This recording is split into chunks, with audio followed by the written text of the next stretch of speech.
Halo, saya Judirman Waru.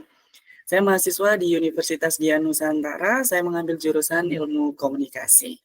Video ini saya buatkan bertujuan untuk menyelesaikan tugas besar saya di mata kuliah Komunikasi Massa yang diampu oleh Bapak Muhammad Rosyid. Oke, baik. Saya akan menjelaskan sedikit tentang media massa.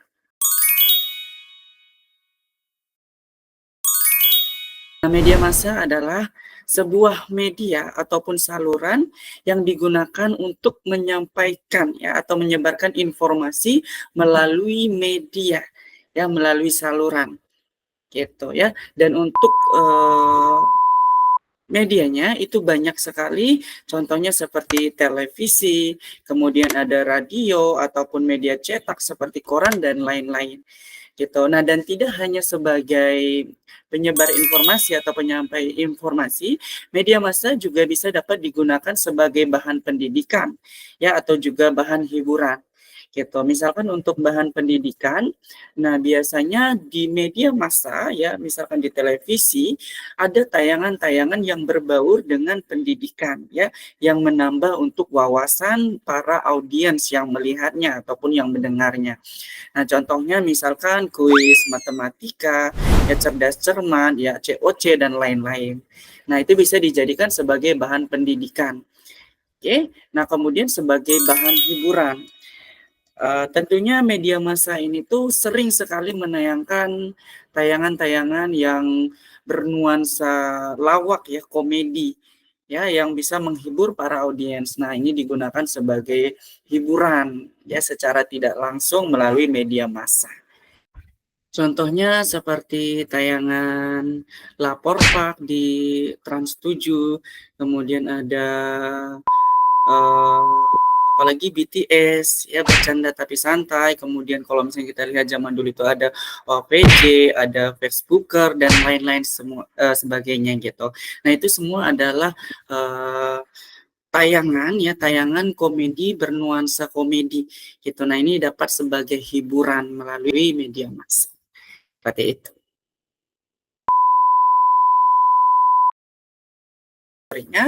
Saya akan menayangkan satu buah video. Video ini adalah fenomena di tahun 2019. Nah, silakan teman-teman bisa dilihat dulu.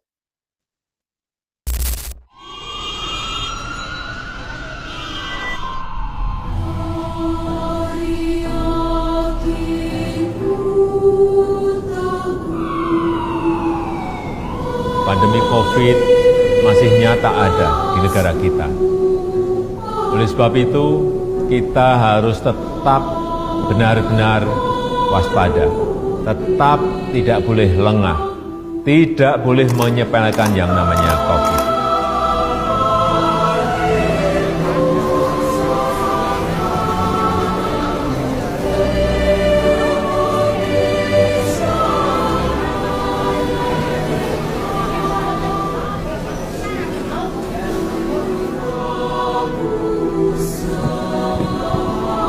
Bersama-sama insya Allah kita mampu mengatasi ujian dan cobaan yang berat ini.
Oke, saya akan mengkaitkan fenomena tersebut dengan sebuah teori yang namanya itu jarum hipodermik. Nah, Nah, jarum hipodermik ini adalah di mana pesan ya yang disampaikan oleh media massa itu sangat cepat ya, seperti disuntikkan ya, atau menyuntikkan pesan langsung disampaikan ke dalam pikiran masyarakat, pikiran khalayak gitu ya, sehingga dapat menimbulkan efek yang langsung.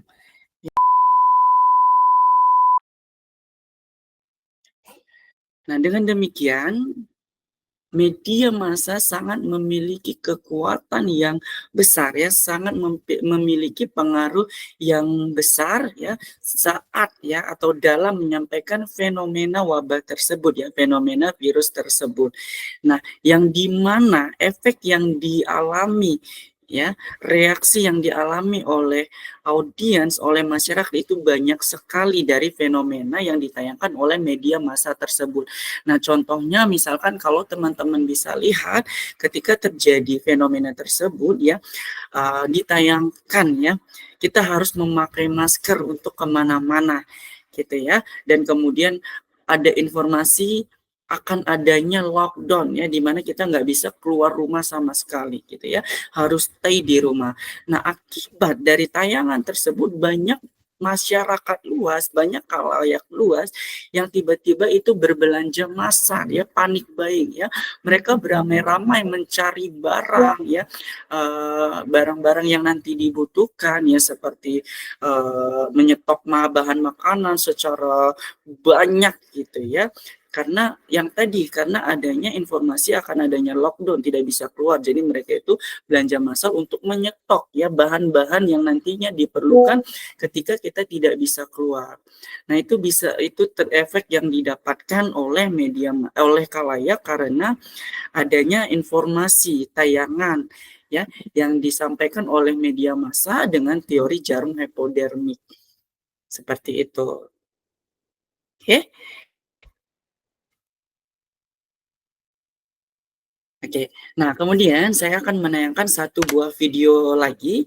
Nah, untuk video ini, fenomena ini terjadi di tahun 2024 kemarin ya. Nah, ini tuh fenomena tentang pemilu. Nah, teman-teman bisa dilihat dulu videonya, disaksikan dulu videonya. Nanti saya akan mengkaitkan juga dengan teori-teori yang ada di dalam komunikasi massa. Oke, simak videonya.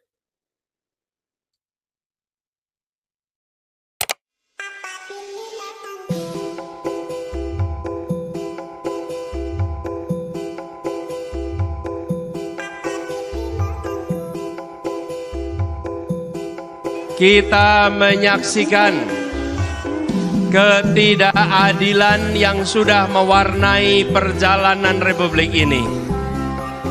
Apakah itu boleh dibiarkan? Apakah itu boleh dilanjutkan? Tanggung jawab kita adalah bersama-sama menghentikan ketidakadilan, menghentikan ketimpangan, menghadirkan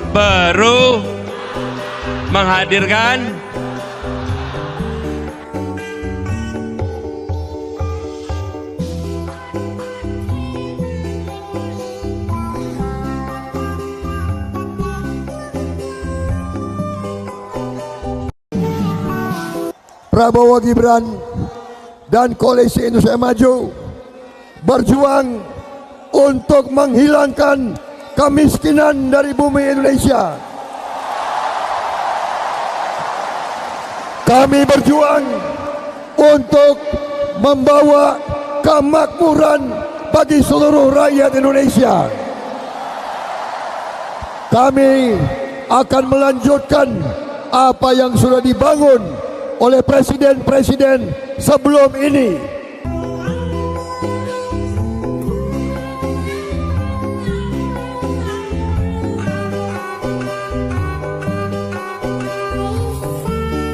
Kita tidak mau rakyat diperlakukan seperti ayam, disiksa, dicabut bulunya, dan kemudian pada saatnya dia diundang untuk dikunci perutnya dengan gula-gula. Rakyat bukan ayam. Rakyat bisa menentukan sendiri nasibnya. Kita akan kerahkan seluruh kekuatan daya yang kami miliki, agar kemudian nasib mereka jauh lebih baik. Kami tidak akan meninggalkan rakyat. Kami akan selalu bersama rakyat. Oke, baik. Video yang Anda saksikan barusan, yang Anda lihat barusan adalah video tayangan kampanye akbar di tahun 2024 ya untuk pemilihan presiden. Ya, di mana ada beberapa paslon yang memiliki cara ataupun strategi masing-masing untuk menarik perhatian masyarakat luas, ya, untuk menarik perhatian publik. Seperti itu. Nah, untuk fenomena ini, untuk kampanye ini, bisa kita kaitkan dengan teori agenda setting. Oke, nah teori agenda setting adalah di mana informasi yang disampaikan melalui media massa itu ditayangkan secara terus-menerus dan berulang-ulang, ya, untuk menarik perhatian para pendengar, ya, untuk menarik perhatian khalayak umum, gitu. Nah, relevansinya selama kampanye media massa menetapkan isu-isu utama yang menarik perhatian publik, yang menarik perhatian khalayak.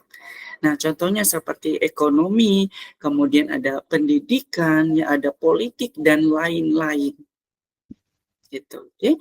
Nah, jika media terus memberitahukan isu pendidikan, ya, terus menayangkan isu pendidikan, ya, maka pemilih akan cenderung, ya, menilai paslon, ya, berdasarkan programnya, berdasarkan program pendidikannya, gitu.